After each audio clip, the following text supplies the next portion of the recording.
sabab nag bu mel nii du sabab bu tuuti. Monsieur le ministre Birame Souleye merci beaucoup. yal na la yàlla jàppale ci say mission ak sa engagement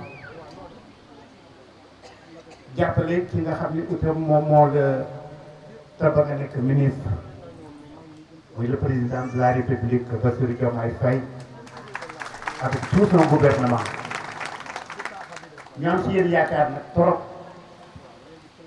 parce que tey may nga ma loo xam ne lii soo ko bëggoon a nangu sax doo ko mën a nangu. ma ñëw fii dans le Kayor des profondeurs ñëw ci dëkk bu sell bi déglu ñëpp nag parce que ñun ay artistes lañu dañu wax suñu nopp di déglu moo tax j'ai bien apprécié au départ ki nga xam ne ki moom moo wax ci turu sëriñ bi maa ngi nuyu sëriñ bi ak ki ko fi teg di leen ñaanal yàlla yal na leen yàlla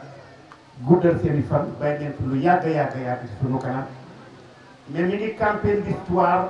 de cette localité muy dëkk bi nii. parce que ñun ay seede lañu au-delà de suñu engagement en tant que responsable ay seede lañu te naaj nag du wowal loo xam ni kenn wonu ko boo fóotee sa pot ba mu set boo ko weerul sa naaj bi bu ko fekk ci biir néeg bi di ko wowal kon nag bu ngeen ñu waxee seen bopp bu ñu demee ci biir réew mi dem ci bitim réew mi danañ xam bu ñuy wax di wax ci Kajoor lan la ñuy wax loolu am na solo lool. maa ngi nuyu vraiment ñi nga xam ne ñoom ñooy autorités yi ñu teeru fii et j'ai vu que ne ku ci nekk si ñoom da nga am engagement ferme pour màggal bés bi dafa am importance monsieur le ministre mooy jëmbat garab tey nag li ma fi indi par l'introduction de ma nièce sama doom Sala Ndiaye envers yow monsieur le ministre moom mooy sama engagement boo xam ne bi yàlla daf ñu defal ay teraanga ci musique la commencé nag ñuy woy di woy ba dem bi ci bitim réew le système des Nations Unies tabb ma première fois ambassadeur pour la jeunesse ci biir adduna bi dellu tabb ma ambassadeur ONU Sida di xeex Sida dellu tabb ma ci li nga xam ne moom mooy la lutte contre la désertification mooy li ñu wër mooy suuf si li nga xam ne moom la ñuy jëriñoo te damay wax très souvent ci bitim réew ni am nañu mille raisons pour nañu toppatoo li nga xam ne moom ñuy suuf bi nga xam ne moom la ñu yàlla jagleel dama def benn woy ma ne leen léegi muy suuf ku dund ku nekk ci kaw suuf bi ngay tabax kër goo xam ne fa ngay suturloo di fa suturaal sa njaboot ku dund ku nekk ci kaw suuf bi ngay def say jéego yoo xam ne da ngay dem di liggéey boo amee barke nga delloo si ko sa njaboot ak sa dëkk mbaa sa réew ci kaw suuf bi ngay jël loo xam ne moom ay pepp nga gas ba mu xóot nga dugal ko si yàlla fekk si la si mu jur loo xam ne lii suba pepp yooyu nekk lu yàlla fulaal nga di ko dundee yàlla yéex itam ku dem ba génn àdduna itam duñ la teg ci jaww ji ci biir suuf bi lañ lay dégg dugal kon nag yooyu yëpp c'est mille raisons yoo xam ne doomu aadama foo mën ci nekk war nga fonk suuf mais suuf nag li koy taaral te am njëriñ lool mooy garab mooy gàncax garab man dañ ma def ambassadeur pour le système des Nations Unies pour la protection de l'environnement ak désertification moo tax bi nga ñëwee defal ma lu ma doy lu ma neex démb kër gi ne ma invité naa la sama nga nekk sama invité particulier ci cérémonie bi dama ne la ce sera avec plaisir parce que loolu engagement la boo xam ne dañ ko jël ci système des Nations Unies pour adduna bi yépp nag mais nag bay ci sa weewu tànk su ma fi jógee dem ci biir adduna bi di fa conseil ay doomu aadama nañu jëmbat garab di leen accompagner pour suñu jëmbatee na garab yi màgg meññ te defuma ko ci biir Sénégal dafa mel ni wàcc naa sama ànd fii laa ko war a commencé moo tax ma kontaan trop bi nga ma indee ci lii te dalu feddali yow nag ak gouvernement bi yëpp sama engagement ci lépp loo xam ne protection de l'environnement la ak jëbal garab ak accompagner képp koo xam ne mi ngi koy def ni taxaar ni mu ko defee tey nii je vous dis solennellement que fu ngeen ma ci woo dinaa leen wuy si parce que engagement la boo xam ni dañ ko war a am à vos côtés am ko ak aux côtés des populations yi nga xam ne ñooy population sénégalaise ñi fi fekk nag wax dëgg yàlla teral nañu ndax gan amul dara lu dul ko ni en plat xayyoo mooy nga ubbi sa loxo ne la yegg seen si jàmm kontaan naa ci gis la loolu laa gis fii moo tax nga leen wër nag yéen waa dëkk bi incha allahu rabbi lépp lu ngeen yëkkateeti mu jëm ci diini mu jëm ci culture mu jëm ci développement maa ngi leen di ñaan ngir yàlla ak yonent bi te ngeen ci boole baabu maa dina ñëw mu wuy si leen accompagner te am nañu ay jumtukaay am ay xarit am ay organisation benn ci ñoom mooy bi ma tuddee Nanka fondation la boo xam ne bi ñu ngi jàppale ay doomu aadama fii ci biir Sénégal ci ay tool ak yeneen ak yeneen Nanka mi ngi sukkandiku ci agriculture élevage pêche culture comme homme de culture là ak les nouvelles technologies muy information ak li ci topp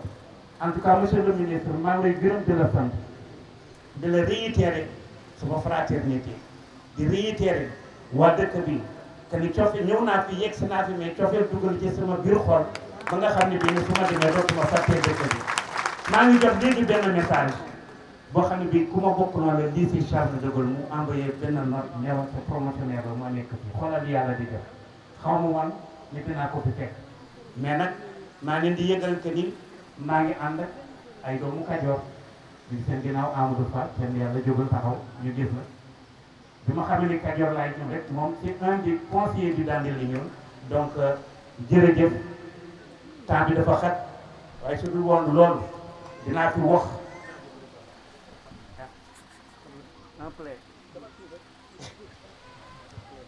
yaa ngi may ñaan loo xam ne nag préparé wu ma ko woon waaye nag ndaanaan kenn du ko préparé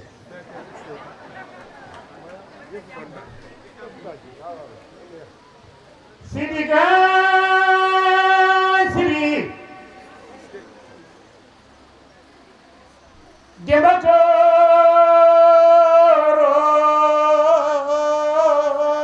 Debatoro s'il vous plaît, applaudissez. Sidiga Siri Debatoro Sare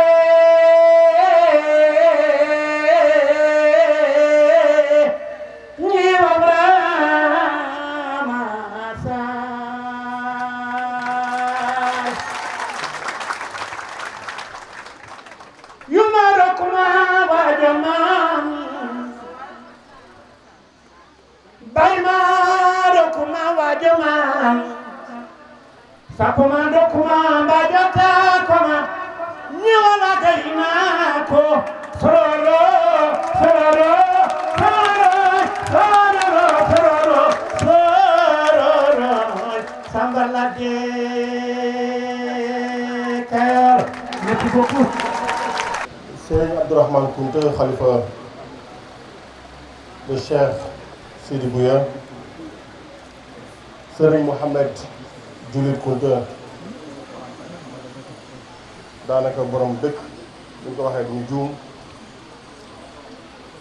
monsieur le porte-parole Baye Sidi Kounta monsieur le préfet, monsieur le gouverneur donc de la région de Thiès, monsieur le préfet du département de Tivaouane, messieurs les sous-préfets, honorables députés, honorables membres du HCCT, honorables membres du 16, monsieur le président du conseil départemental de Tivaouane, madame le président plutôt, monsieur le maire de la commune de Médina Dakar, messieurs les maires des communes du département de Tivaouane, monsieur le chef du village de Nder Nar, monsieur les représentants des forces de défense et de sécurité, messieurs les chefs de services régionaux et départementaux, notabilités religieuses et coutumières, mesdames et messieurs, chers invités. C'est un réel plaisir pour moi de venir présider la célébration de la journée régionale de l'arbre ici à Nder Nar dans le département de Tivaouane. L'engagement et la détermination des populations de Nder Nar à la cause de la réhabilitation des écosystèmes forestiers justifie à plus d'un titre tout notre enthousiasme à venir communier avec vous en cette 41e édition de la Journée de l'Arbre. Mesdames et messieurs, comme vous le savez, cette journée instituée par décret numéro 83-751 du 16 juillet 1983 est célébrée annuellement le premier dimanche du mois d'août sur toute l'étendue du territoire national. L'objectif principal de cette journée est de sensibiliser les populations sénégalaises sur l'importance de l'arbre dans son environnement et d'inciter chaque Sénégalais et Sénégalaise à planter un arbre partout où il a la possibilité de le faire. Ainsi, je voudrais, dès l'entame de mon propos, féliciter l'ensemble des populations du choix porté sur la commune de Mérina Dakhar pour abriter la cérémonie régionale. Je félicite l'ensemble des organisations communautaires de base, notamment les groupements féminins, pour leur engagement aux efforts de conservation et de gestion durable des ressources naturelles, de la biodiversité, gage d'une économie locale soutenue. Mesdames et messieurs, aussi je voudrais saisir l'opportunité de notre rencontre pour apprécier et magnifier d'une part la bonne collaboration entre les forces de défense et de sécurité et d'autre part l'esprit de partenariat entre les projets et ONG et la direction des eaux, forêts et chasse et de la conservation des sols dans la gestion et la protection des ressources forestières. Cette synergie dynamique traduit toute la viabilité de la solidarité de l'ensemble des structures intervenant dans la mise en œuvre des politiques publiques, notamment l'amélioration de notre cadre de vie et notre milieu réceptif. Je voudrais exprimer ma profonde gratitude à la population venue massivement de partout aujourd'hui pour discuter avec nous de la sauvegarde et du développement durable de nos ressources forestières. Par ailleurs, il y a lieu de rappeler que les écosystèmes forestiers sont du reste soumis à de fortes pressions anthropiques liées entre autres aux coupes abusives, la surexploitation des produits ligneux et non ligneux, le surpâturage, les défrichements clandestins,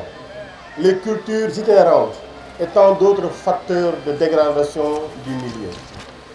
Toutes ces pratiques traduisent une désolation et un désespoir quant à la suite réservée à notre patrimoine forestier naturel, combien nécessaire à l'équilibre de notre vie. C'est pourquoi l'État,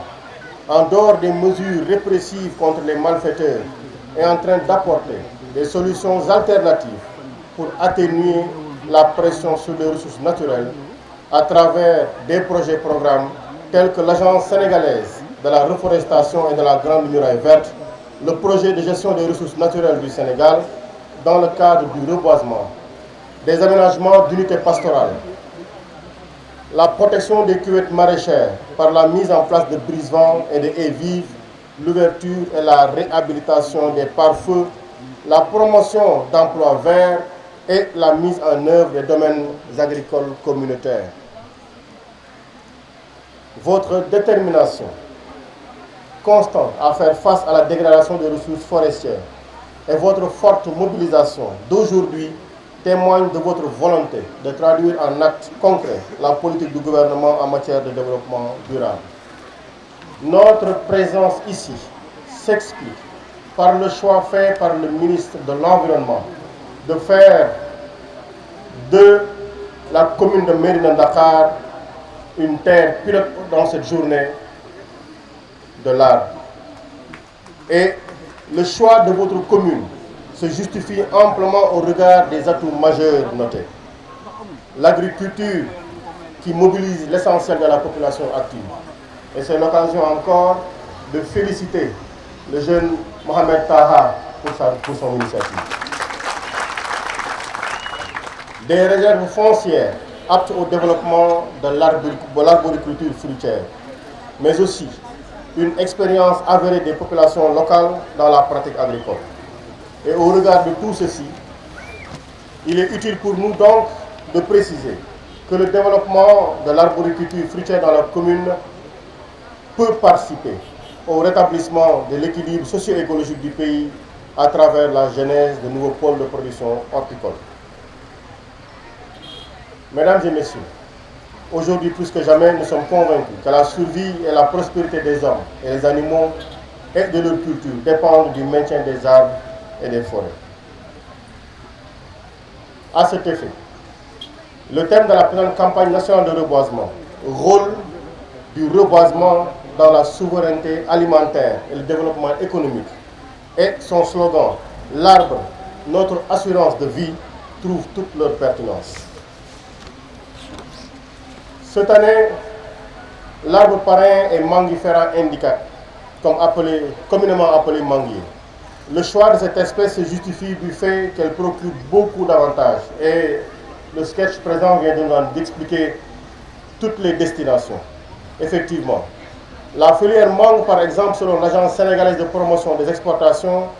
a généré en 2022 un chiffre d'affaires de 18 milliards contre non tenu des retombées multiformes enregistrées au niveau interne, notamment les quantités considérables consommées au niveau national, les revenus sur le marché national.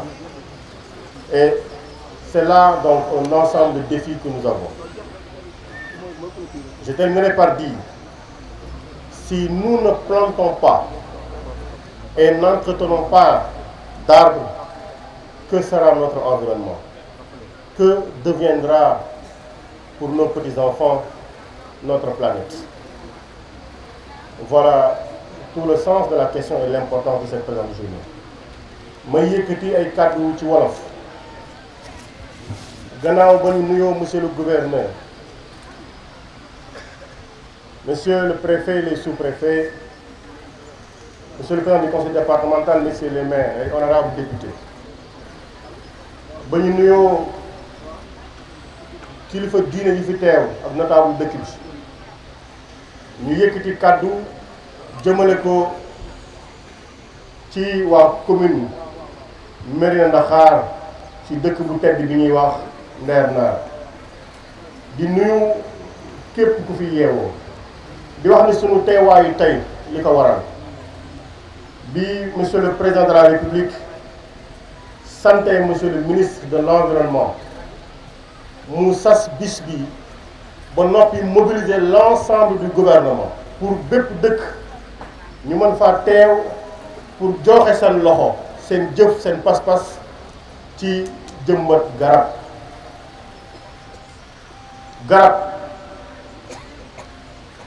garab lañu wax ñu jàpp ni day sax jur njariñ mais garab képp ku feebar looy xalaat lu lay yëkkati garab kon gannaaw ba mu nekkee mu wax na ko léegi ñu jàpp ni xay la wala dimb la wala gerte tubaab la wala lu mu mënti doon nañu làmb njariñ ma ca ginnaaw ndax xam nañ ni boo jëmbatee garab la muy joxe ci ay xéewal romb na ker ga kese, romb na seelu ba ca nawet ba kese, romb na meññeent yañ cay jëf, mën nañ cee xas naan wér, mën nañ cee witt baxal naan wér, mën nañoo waxtaan ak reen weccee ko ndax kàddu ya ca war wax ak moom laaj ko reen jël baxal naan wér. lii lépp njariñu garab la.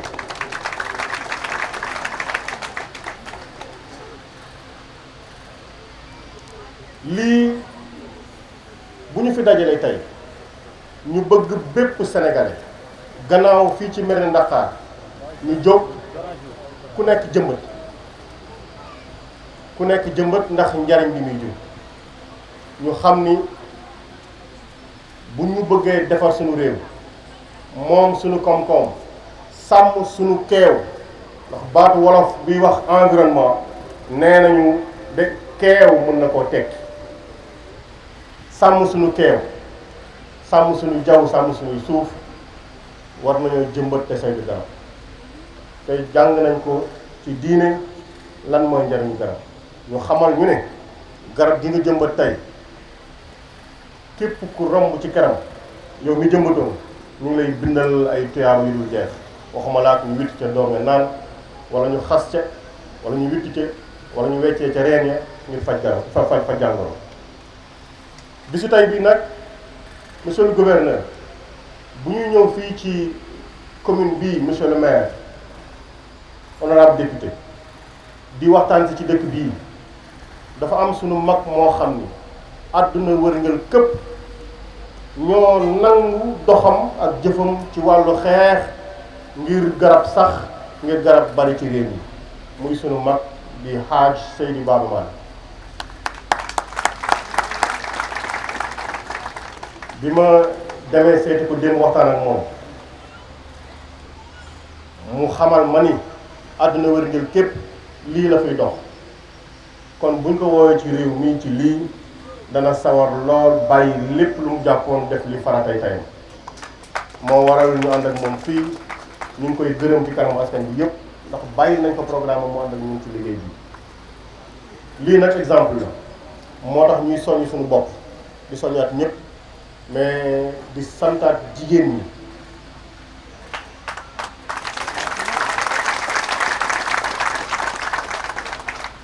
ndax ku roose ñoo la roose